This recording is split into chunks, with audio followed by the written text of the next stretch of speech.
All right, good afternoon everyone. I think we're probably ready to get started.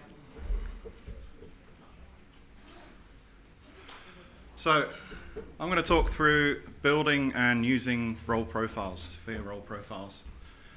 Just a little bit about me, by way of introduction. My name's Daniel Merriott. I'm an accredited consultant. I'm also a chartered IT professional and a fellow with the British Computer Society and a fellow at the Institute of Management in New Zealand. I'm one of the two consultants in New Zealand. So I'm quite happy to be one of those stats. My background's in operations management, both in IT and in the business. So I've got a good coverage of the HR issues along there, but also had a lot of background in technology management and performance consulting. So what I'll run through today is what actually is a role profile. What are we actually talking about? Run through a couple of methods for building these role profiles, and also looking into job descriptions. And then I'll touch on some of the applications of role profiles, some of the ways in which they're used. And along the way, I'll do my best to pick up some of the challenges and some of the tips. So, role profiles themselves should really describe the key work functions and the skills and the attributes necessary to perform those functions. It's a pretty small description in the scheme of things. It's worth remembering SFIA itself doesn't describe roles, jobs, or anything else, but it does provide the skills as the building blocks, and that's why we're using SFIA in here. So this diagram here you're probably familiar with from the reference book. From my point of view, and I know others might disagree and I don't want to get caught on semantics, role profiles will touch on professional skills and some of the knowledge aspects. Person specifications, as I use them, touch on the behavioural skills, some of the knowledge, experience and qualifications, and by the time you get to a job description, we need an all-encompassing description. I know other people might use these roles, these names differently. Just for the purposes of today, that's the definitions I'm using. So, building role profiles. There are three main approaches I end up using, short of designing one from scratch. Typically, it's around working from an existing operating model. Usually there are specific tasks that are defined in processes that we can map to the skills we need, or it's transforming an existing role profile. And the third approach is actually doing it from real life, asking people what they're actually doing and what skills they're actually using. And I'll just run through each of these three. Arguably the easiest one to do is from an operating model. The main advantage of this is that actually if you're using an existing and well-known operating model like ITIL, someone's probably already gone and done the work to tell you what skills are needed for what roles. It's a really fast way to build up the roles within the organisation. So generally speaking, the process, you have your operating model that describes the key processes in your organisation. Those processes require tasks to be delivered by certain role holders, and you need skills to perform those tasks. Those roles can then be combined into job descriptions, and then job descriptions feed back into the organisation structure. Hopefully that aligns with your operating model. Excuse me. Definitely some challenges with this approach. Mapping to reality is probably the first one. If your operating model was designed a long time ago, you've got to ask how close to reality is that? And of course, knowledge of the operating model and the processes. Really, you need someone with expertise in the processes to help you design these roles. So just by way of example, let's imagine that my organisation, ADAPS, is an ITIL shop. I won't dig into the details of ITIL, but let's say we need a change manager. So the change and configuration management is defined.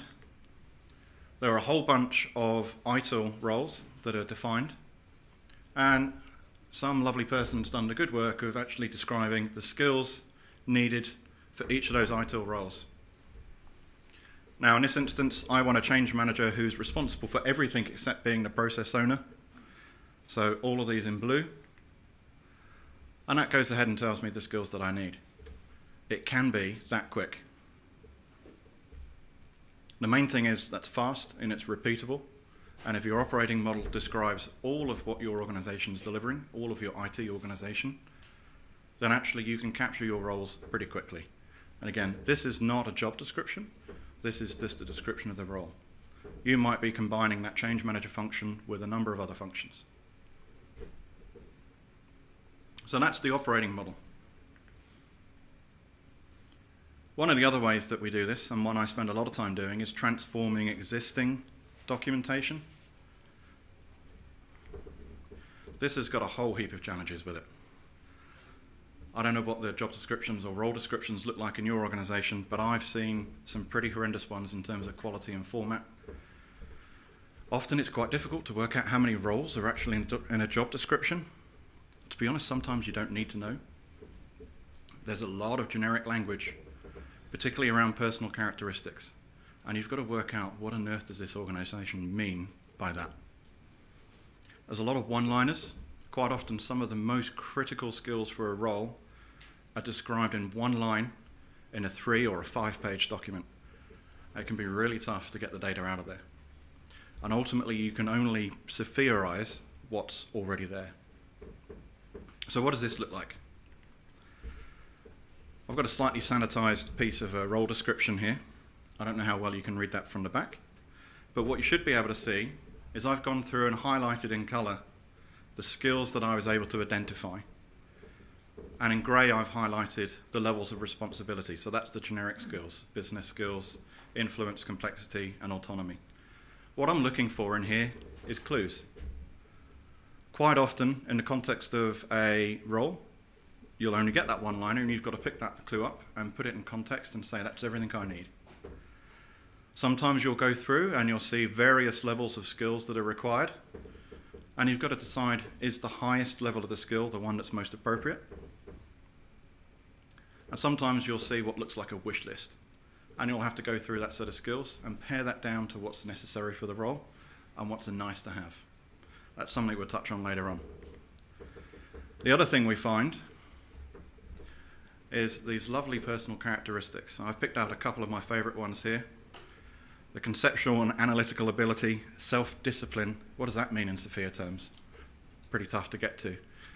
Actually, what I tend to do with these is build a small catalogue and actually work out what levels of responsibility these map to. Once you put these two pieces together and you've had a thorough review of the document, you've got a list of skills, or at least some good clues as to what skills are needed. These personal characteristics often go towards telling you what the levels of responsibility are.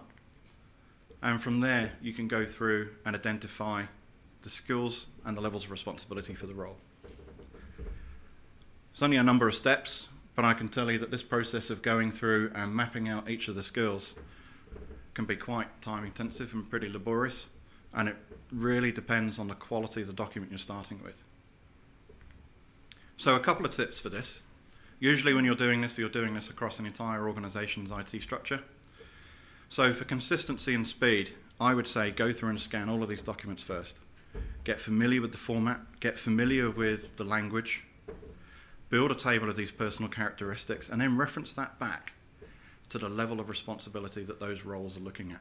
If you've got organizational data that tells you that managers typically have these characteristics, team leaders typically have these characteristics, and senior managers and directors have another set of characteristics, reference check that against your table here.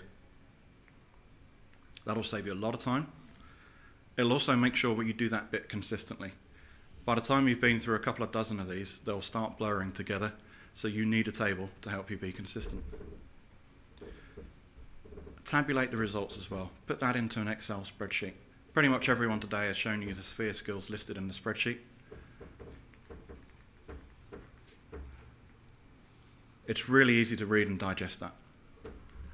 Once you're looking at a number of roles across an organization, being able to compare those roles using that tabulated data also gives you another level of sense checking. But for each individual role itself, absolutely vital you understand the purpose, the context, and the level of the role. You need some kind of description that tells you what this role is supposed to be delivering. Quite often, you can read those skills and read into them anything you like. It can be like a horoscope, actually. And then lastly, just make sure you do mark up every single bit of clue you find in there. I can guarantee you by the time you've done a couple of dozen of these, someone will come back and question you why you said information management 4 and not information management 5. It really pays to be able to go back and dig into the evidence and say this is why. Or you'll get to the end of doing 50 of these and you'll think back, why did I pick this for the other one? And you need to go through and do it. Even with experience, you'll go through and question yourself and expect to get questioned on this. So that's building from an existing job description or an existing role profile. And again, one of the things in there is you may not be able to pull out of that all of the roles that are in a particular job. You'll definitely be able to get the skills for a job. It might not be necessary to pick out the roles. And then lastly, from interview data. So this is real life. This is what someone says they're actually doing in the job. This is the skills I'm using in the role today. Now, there's a whole load of challenges around this. Collecting enough sample data is one of them, particularly if you've got one person doing a role. Is that enough to really understand? Or actually, are you getting a description of what one person does as opposed to the role or the job? In fact, how can you separate out the role from the individual person? How can you separate the roles from a job? It's the same problem with the job description. It's not always possible or desirable to do that. And then lastly, there's this thing around filtering extra skills. Particularly when you've got a small sample set, you'll find that people are doing extra work and they're using these skills. And you've got to ask, is that part of the job? Or is that something extra you're doing? Who's to know? It's really difficult to tell with a small set of data. So what does this look like? When we go through and do validation interviews, this is the kind of result we pick up. So we capture the name of the person, their current role, the length of time in the role, number of previous roles. And we go through and map out the highest level of responsibility and the various skills at the skill levels we've heard. Usually as I'm going through this, I'm noting down the level of the skill, number of times I've heard evidence around that. So I'm pretty confident by the time I get to the end, I can say these particular skills are active in the current role and I'm happy with the levels. And the person who's going through a validation interview can be happy with that too. And that's great. That gives me a starting place. So in this particular instance, I can take a look at that. And from the conversation I had with this particular person, I can tell you there were 3 roles in there. Whether you could actually work that out from the list of skills is another question. There are some challenges around that. But for this particular person, there was clearly a change manager role, a release manager function. They were also involved as being a problem manager when needed. That actually turned out to be a pretty big part of this person's role. But they've also got some additional skills like performance management for leading a team, relationship management, and service acceptance. Now, I don't know whether service acceptance is a good thing for a change manager to have. Actually, for this organization, it made perfect sense. I don't know if that will make sense for yours, but that's not for me to judge. Those were the skills they were actively using. So a couple of tips around this. The quality of the interview process, the quality of the validation is absolutely paramount. Now, I know these sessions are being recorded, and I think the presentations will be made available. So Phil Lovell next door is doing a session on the role of the assessor and the tips and tricks for that. I highly recommend you get a copy of that and read through. That'll really help you with the interview process. The main thing in here is capturing all of the skills that are used in the current role. If you are looking for roles within the function that someone's currently doing, it really pays to know in advance. But there is a caveat around that. If you know those roles are there, just beware of forcing someone into telling you that they're doing all of that role. Just be aware of that and actually listen to what they're telling you, not what you think they should be telling you. It's a really easy trap to fall into. If you do need to pick this up after the interview, well then you can do pattern matches, but pattern matches alone won't help you. You can find pattern matches anywhere. So, in practice, how do we actually do this? Usually there's one primary method. I spend a lot of time transforming current descriptions. So I would use one primary method, but I would use the others to back it up. So often I've got interview data I can use to validate what people are actually doing against what I found in the job description. An organisation might tell me that they're an ITIL shop, and I can then go and compare this against what a standard ITIL role might look like. I can compare this against the organisation structure. Is this person describing a role that's far more senior than actually should exist within the organisation? There are lots of extra areas to go through and do sense checks. So what does a SFIA role description look like at the end? Well, there are lots of ways to do this. Ultimately, there's just a few bits of data you need to capture. So the role name and the role description. That description's vital. You need to understand the context of this role. And of course, the SFIA levels of responsibility and the SFIA skills and each of their levels. Now, all of that data, you can capture that in Excel. You don't have to put it into a nicely formatted Word document. I actually find it's quite useful to do that when I'm giving it back to an organisation. It means that someone who doesn't have familiarity with SFIA doesn't have to go and look up all these codes or remember what they mean. And let's not forget specific knowledge.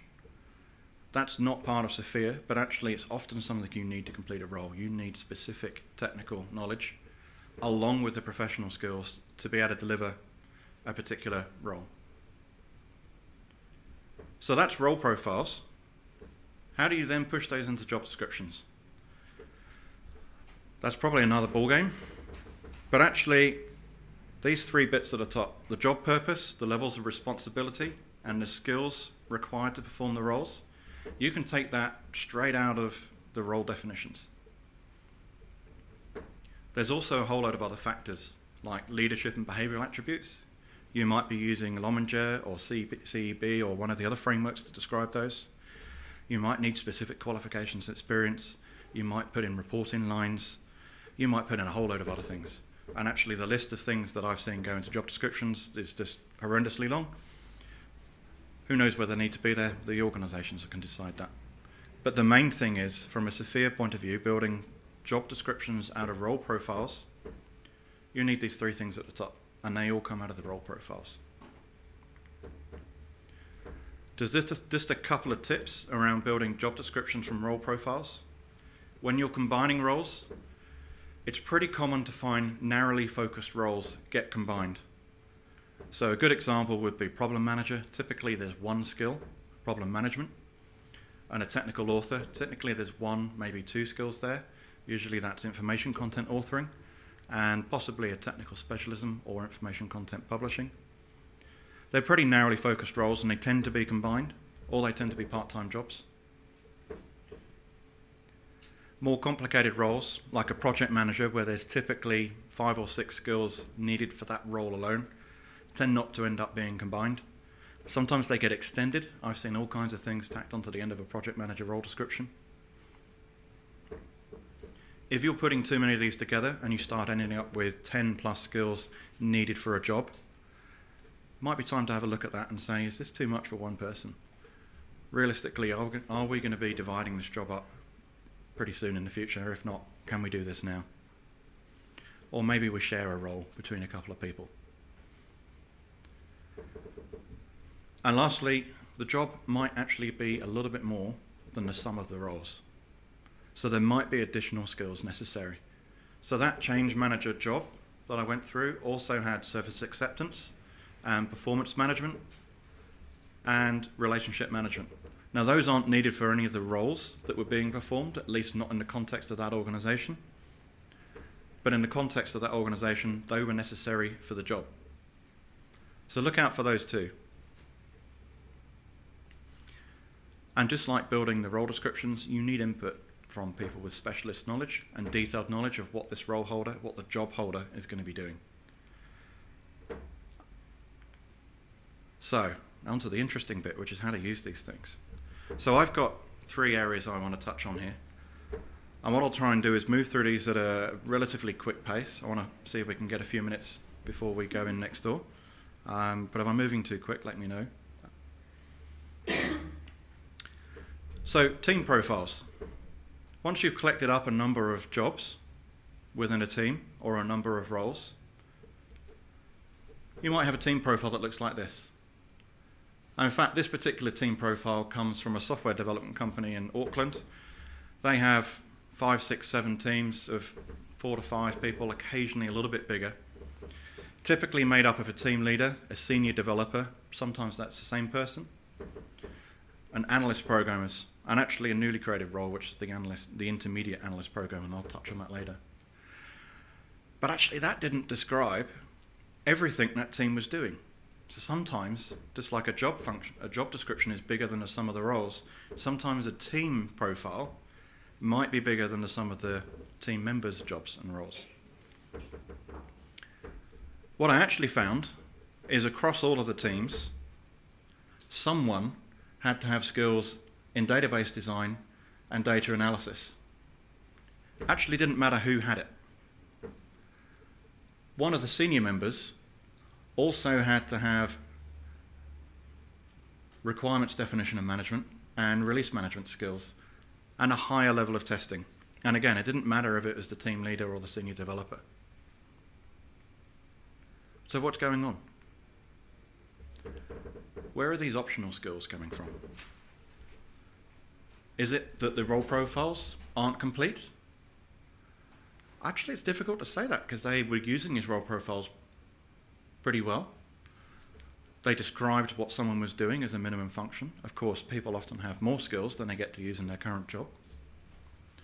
So was it someone doing extra work because they could? They had the skills to do something. They were interested in doing it and they did it. That happens.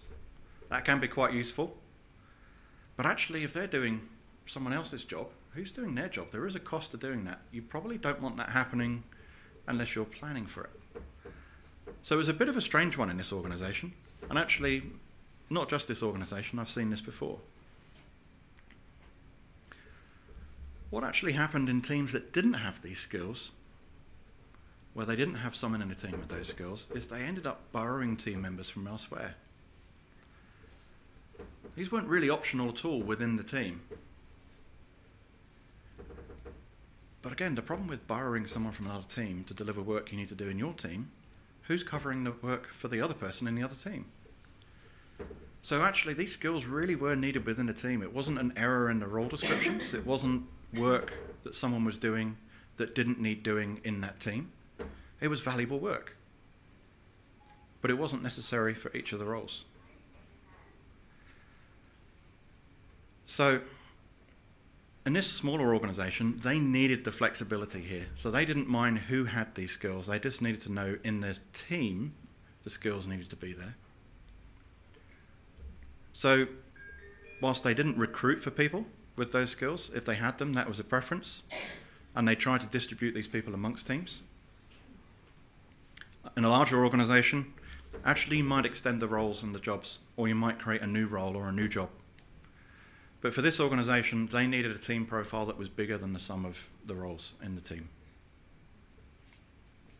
So that's one thing to be aware of. Now I'll touch on using SFIA role descriptions and SFIA job descriptions for some of the challenges in recruitment and selection. I'm sure pretty much everyone knows that a job title doesn't tell you enough about the skills that are needed. If I asked 5 people in the room what a business analyst is, I'm pretty sure I'd end up with more than 5 answers. And of course, people who are applying for jobs are doing things like matching on the job title or on a couple of keywords. We know recruiters do that too. So how do you attract the right candidate for the role? How does SFIA help you do that? So what I've seen as a useful process is to identify 1 or 2 absolutely vital skills, completely non-negotiable. Make sure they're clearly up in the job advert and the job description. But also have a look and see what's different about the role in your organisation. That change manager example before had service acceptance. I'm pretty sure not every change manager role has service acceptance in there. In fact, I've seen a lot that don't have that in there. So I'd argue that's probably a differentiator for this organisation in terms of the skills they need. We can start using that to start filtering candidates before they apply. Of course, people will still apply because they like the job title, but it helps. We can also help filtering candidates after they've applied as well. So to pick an example, what if you wanted a change manager with skills in IT governance? Again, it's a common one I see. Straight out of Governance 5, here's what you need to add into the job advert. Straight out of the SFIA skill description. That's pretty clear. It's one of the benefits of SFIA. That helps a recruiter understand what it is you're looking for. It also helps applicants know it's not just a change manager role. I need to be able to prove I've got experience in these areas. Again, it helps with the filtering. The other part is finding the right kinds of interview questions. So because SFIA is around the application of the skills, not the acquisition, we're not testing someone's knowledge. We might have 10 people in a room who are ITIL V3 experts, and if I asked you what a change manager was, you could recite it off the top of your head. That's knowledge. What we want is the application of the skill. And SFIA can help us identify the right questions to ask. If you've got a recruiter you can work with, you can actually give these questions to the recruiter to ask.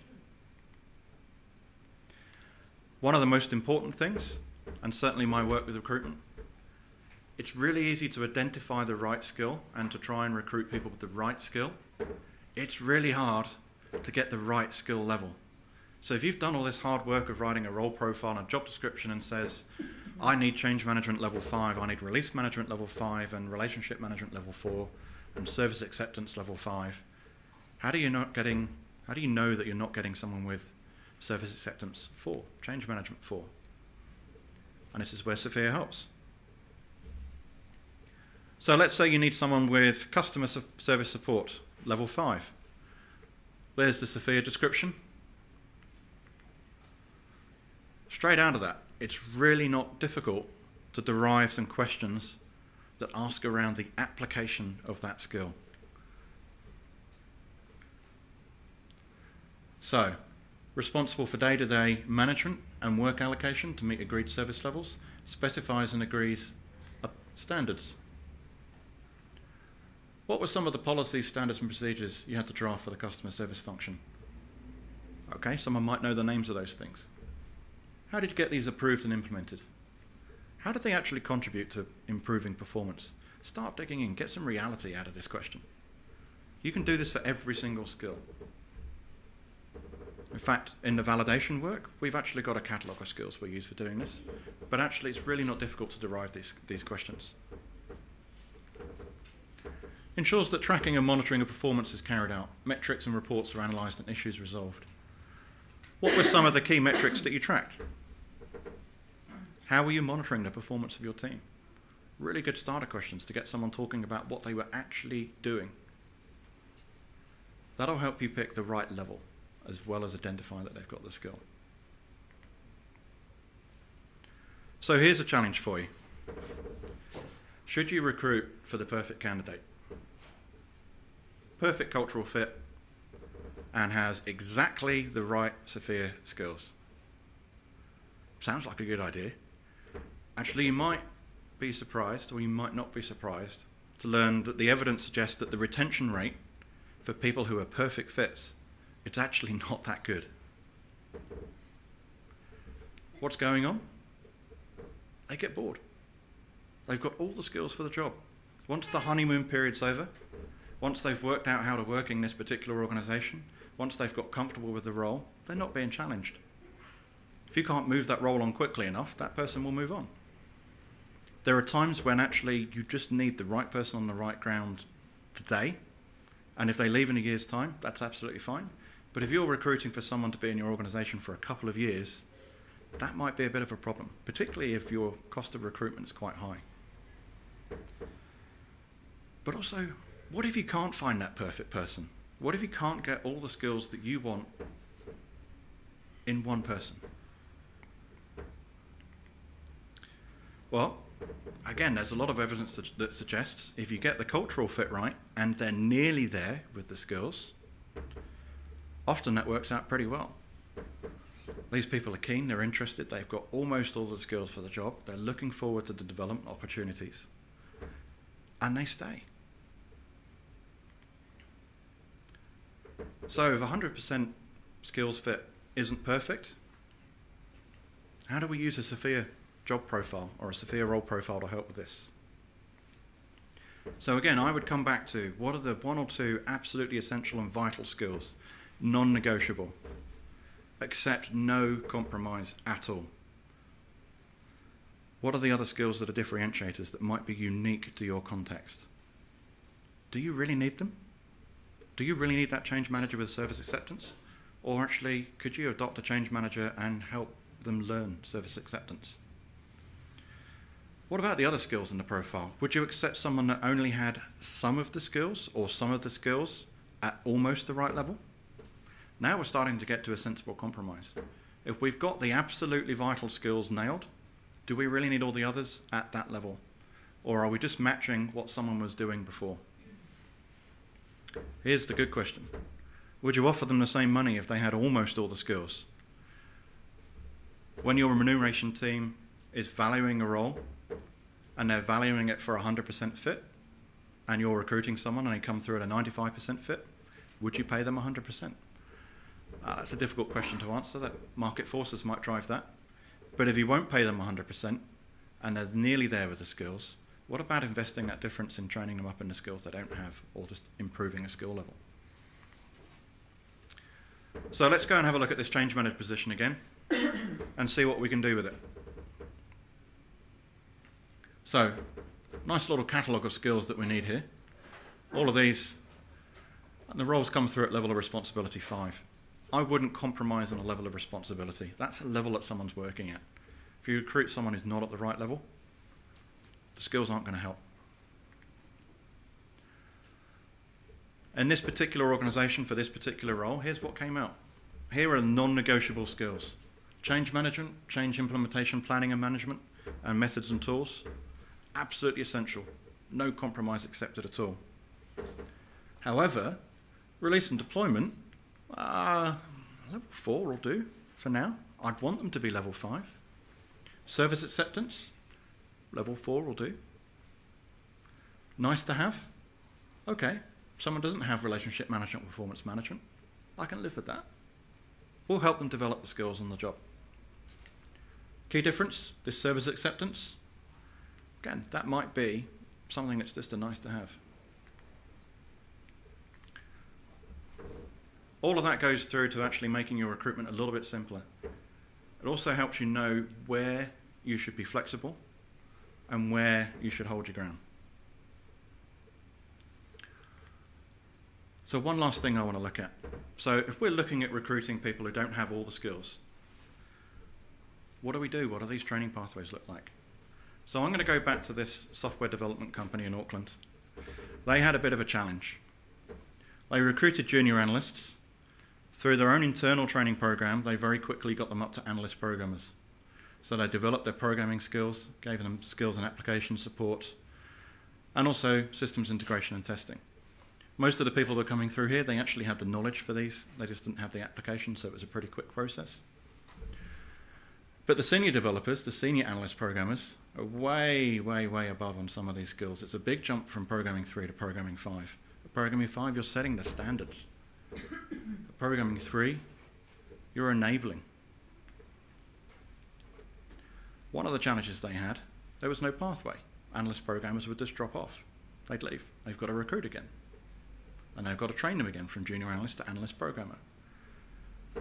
But the senior developers had no interest at all in mentoring and helping to develop these analyst programmers, and the team leaders wouldn't give them opportunities above their role because they weren't sure they had the skills.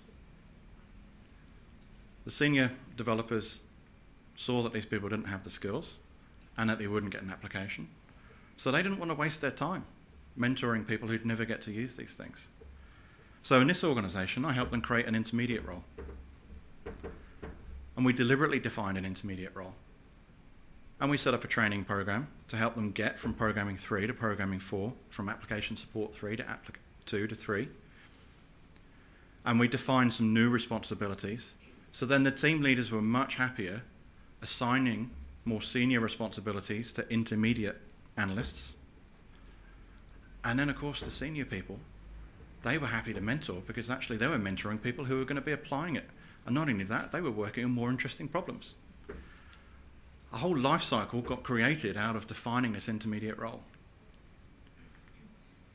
One of the things that comes out of using SFIA, and particularly one of the things that comes out of using tables to define the roles, it's pretty easy to see the gaps.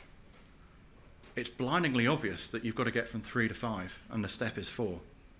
But actually, before using SFIA, all this organisation knew was they had analyst programmers and senior analyst programmers and couldn't understand why they couldn't bridge the gap. They didn't understand the gap was huge. So now we're on to creating another new role. And that kind of completes the cycle. We're back to defining a new role again. So what I want to just highlight here is in using the role profiles and using the job descriptions that come from the role profiles, there are all kinds of adjustments that come out. Do you need to start considering additional optional skills for your team? Maybe you don't recruit for them, but maybe you want to be developing them. I know there are organisations in New South Wales that actually do that. They must have these skills at joining, are expected to develop these skills within the first couple of years. There are actually job descriptions being written that way. So plan how you're actually going to deliver your role profiles. Deliver them, get them into the hands of people who are using them. Find out how they're being used, get feedback on that. Do we need team profiles in addition to role profiles? Do we need to mark some skills as optional? And then update your role profiles and review your process for creating them. It's a continuous loop going through. Any questions?